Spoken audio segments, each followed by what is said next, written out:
ভারতের পশ্চিমবঙ্গের সাংবাদিকের ঘরে ভাইয়া শতানে হুন্দে মুখে হুন্দায় একের হুন্দে মুখে ভাইয়া এক কিনার দিনও খালি দুনো কিনাইতে হুন্দায় এগুনের নাইলে এগুনে পত্রিকাতে ভারতের পত্রিকা এপিবিএন আনন্দতে নিউজ করছে সংখ্যালঘুদের উপর অত্যাচারে উত্তাল বাংলাদেশ।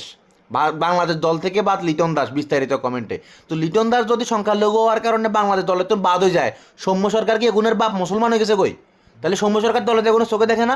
বাংলাদেশে যদি 11টা প্লেয়ার হিন্দু প্লেয়ার যদি বালা খেলে 11 হিন্দু প্লেয়ার খেলবো, আর নাইলে 11 মুসলমান খেলবো, তাতে সেগুলো সমস্যা কোন জায়গাত?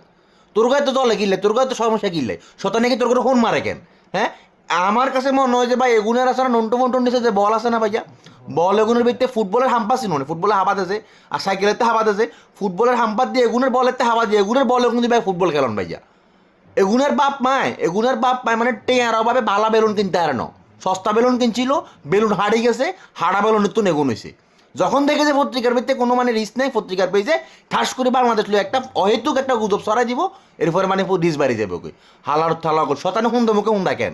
হ্যাঁ, হুন্দেরতে কষ্টে লাগা দি হিয়ারোরা বেড়া দেখবি যে হাবা ফাম্পার ঢুকে হাবা দিই বল বানাই সেই বল দিয়ে খেলি লাঠির লগে দেখবি যে মানে আরেক দেশে তো আরেক দেশে হারা দিব হালার থালা গল শতানে এত হুম মারা তোর করে, হ্যাঁ এত হুম মারা এত বিষ কিলে তোর করতে হালার থালা গল নিজের সরকার তেল দেস না আরেকজনের হলেই এত চিন্তা কিনলে তোর গো বাইঞ্চু দখল কথা নাই বার্তা নাই ঠাস করে একটা নিউজ করে দিব মানে সংখ্যালঘুর কারণে লিটন দাস বাদে গেছে।